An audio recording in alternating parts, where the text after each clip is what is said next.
Bismillahirrahmanirrahim. Assalamualaikum warahmatullahi wabarakatuh. Selamat siang anak-anakku. Bagaimana kabarnya hari ini? Mudah-mudahan semuanya dalam keadaan sehat ya. Walaupun kita masih dalam suasana belajar daring. Nah, mudah-mudahan video yang Ibu tayangkan hari ini akan bisa lebih memperjelas dalam proses belajar kalian di rumah. Nah, jadi pada pertemuan hari ini kita akan melanjutkan materi pertemuan sebelumnya ya. Kalau pertemuan yang lalu kita sudah membahas mengenai katabolisme, nah sekarang kita membahas mengenai anabolisme. Tuh ya. Anabolisme itu dibagi menjadi dua macam, yaitu berdasarkan energi, asal energinya yaitu fotosintesis dan kemosintesis. Nah, pada pertemuan ini kita akan membahas mengenai fotosintesis. Untuk lebih jelasnya, kita lihat slide-slide berikut. Nah, sekarang kita mulai slide ya. Anabolisme. Anabolisme itu merupakan suatu proses pembentukan senyawa organik atau senyawa kompleks dari senyawa sederhana. Nah, berdasarkan asal energinya itu terbagi menjadi dua macam, yaitu fotosintesis dan kemosintesis. Nah, jadi yang pertama ini kita akan membahas mengenai fotosintesis dulu ya.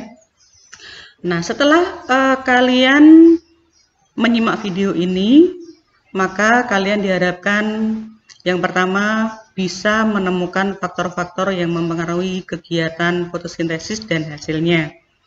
Kemudian yang kedua, membuktikan bahwa fotosintesis menghasilkan amilom dan oksigen. Yang ketiga, bisa menjelaskan tahapan reaksi fotosintesis, yaitu yang terdiri dari reaksi terang dan reaksi gelap. Kemudian yang keempat, bisa menemukan tempat terjadinya reaksi terang dan reaksi gelap beserta hasilnya. Oke, kita lanjut. Fotosintesis. Fotosintesis merupakan peristiwa penggunaan energi cahaya untuk membentuk senyawa karbohidrat. Nah, kalau dilihat reaksinya ya, reaksinya itu seperti ini.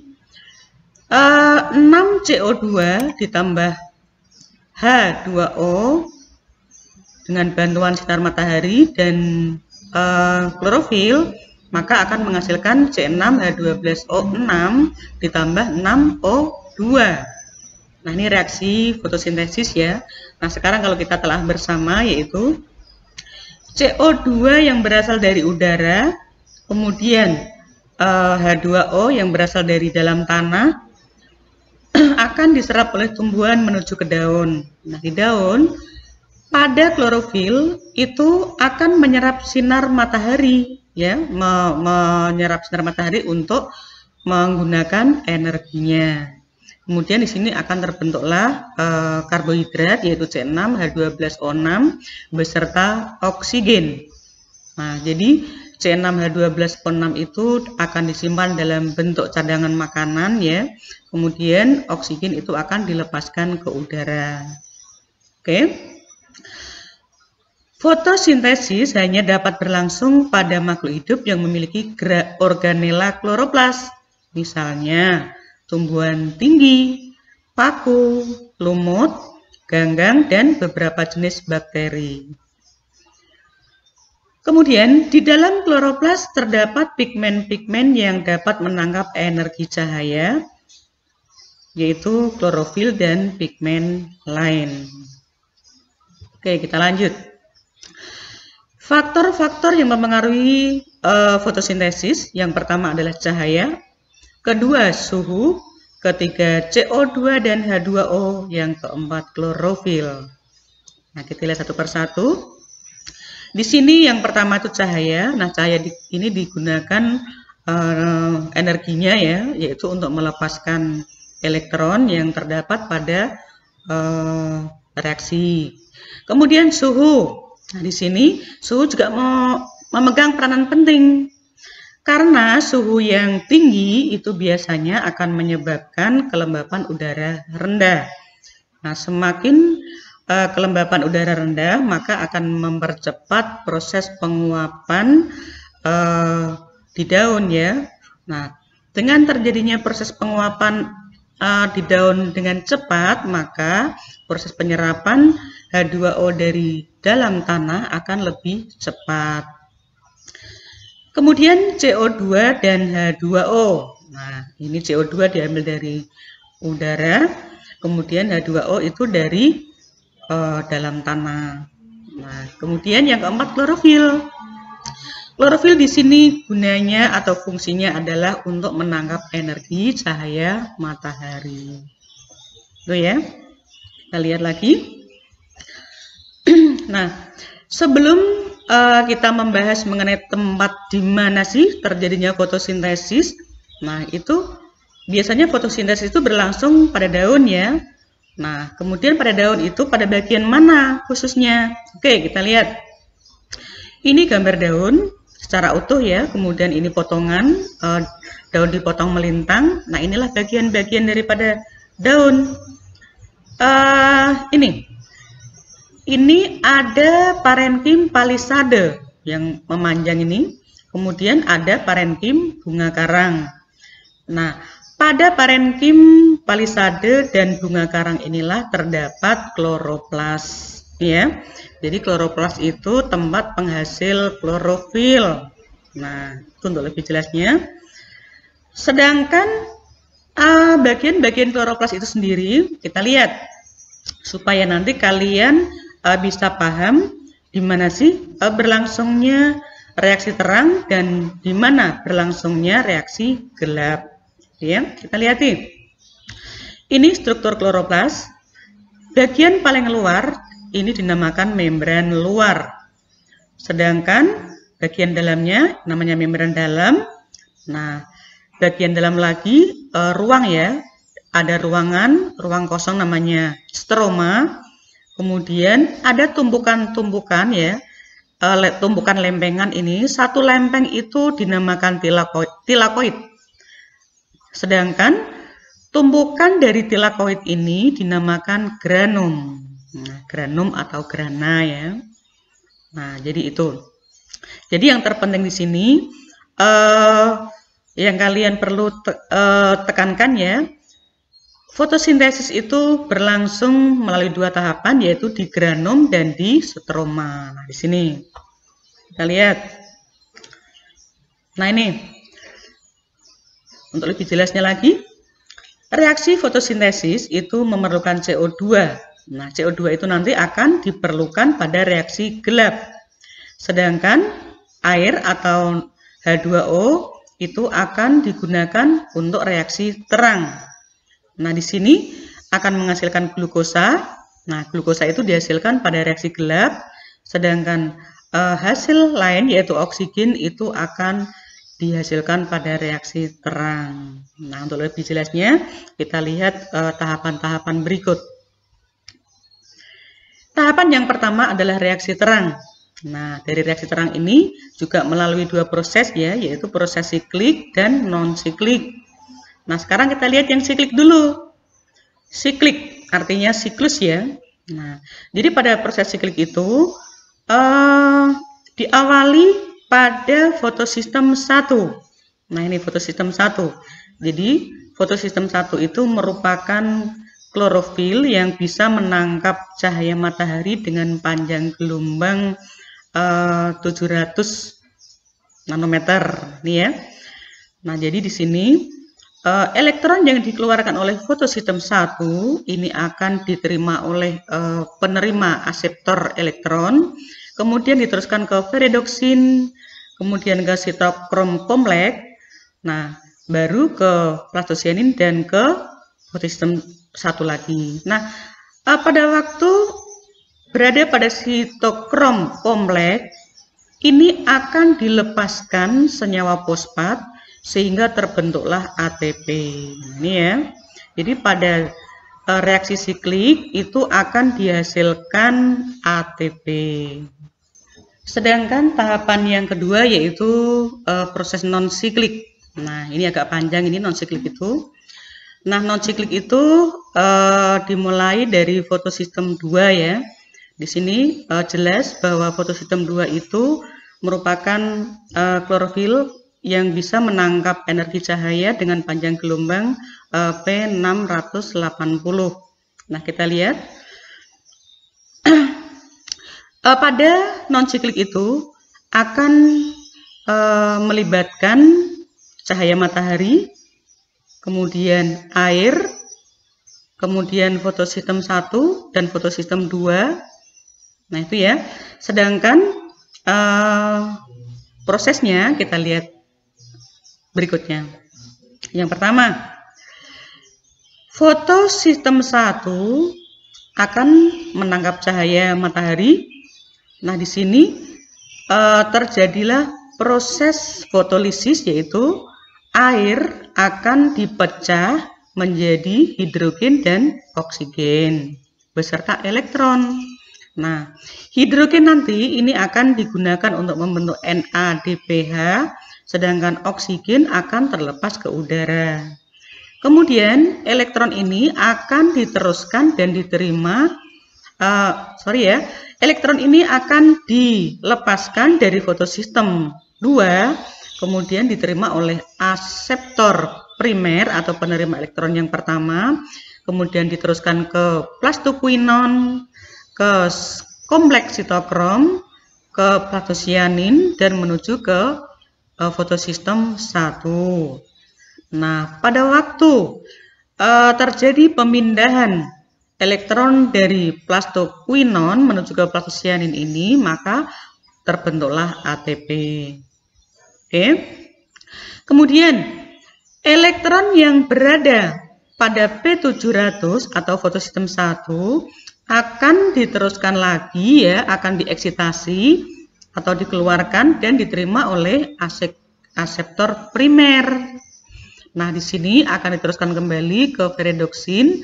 Nah, pada ferredoksin kemudian dibantu oleh enzim reduktase ya, maka akan dilepaskanlah elektron tersebut, kemudian terbentuklah NADPH. Nah, jadi pada proses non-siklik ini akan kesimpulannya itu dihasilkan oksigen, ATP, dan NADPH. Itu ya. Kita lanjut. Kemudian setelah kita membahas mengenai proses siklik dan non-siklik, maka kita lihat kesimpulannya ya, supaya kalian lebih jelas. Ini pembedanya, yang membedakan ini fosforilasi siklik dan ini non-siklik. Kita lihat jenis fotosistemnya. Untuk siklik itu fotosistem 1 yaitu P700. Sedangkan fotosistem untuk non-siklik itu melibatkan fotosistem 1 dan fotosistem 2. Kemudian produk yang dihasilkan untuk siklik adalah ATP, sedangkan produk yang dihasilkan oleh non-siklik adalah NADPH, ATP, dan O2. Kemudian terjadinya fotolisis air, yaitu pada siklik tidak terjadi, sedangkan pada non-siklik itu terjadi, yaitu pada fotosistem 1 ya. Kemudian prosesnya, nah proses pada siklik itu elektron dari P700 melalui sistem transport kembali lagi ke P700. Sedangkan proses untuk non-siklik, elektron dari P680 melalui sistem transport menuju ke P700 dan tidak kembali lagi ke P680. Nah, itu dinamakan non-siklik, jadi dia tidak kembali ke asal atau ke awal lagi. Itu ya yang bedakan ya. Nah, sekarang kita lanjutkan yaitu tahap yang kedua dari fotosintesis ya, yaitu reaksi gelap. Nah, reaksi gelap itu terdiri dari 3 tahapan, yaitu fiksasi, reduksi, dan regenerasi. Kita lihat masing-masing tahapan berikut, yaitu yang pertama, yaitu fiksasi. Fiksasi ini merupakan penyerapan senyawa CO2 oleh ribulosa bifosfat atau RUBP. Nah, kemudian akan membentuk 3 asam fosfogliserat atau PGA. PGA ya. Kemudian di sini asam fosfogliserat akan melepaskan senyawa fosfat ya, sehingga terbentuklah ADP. Kemudian selanjutnya akan mengalami reduksi, yaitu proses pelepasan hidrogen sehingga terbentuklah NADPH. Nah, di sini kemudian akan terbentuk fosfogliseraldehid. Nah, terbentuk 12 molekul PGAL. Nah, itu ya. Dari 12 molekul PGAL ini, yang 2 molekul PGAL ini akan digunakan untuk membentuk glukosa, sedangkan yang 10 PGAL akan kembali digunakan untuk membentuk ribulosa kembali ya, dengan mengadakan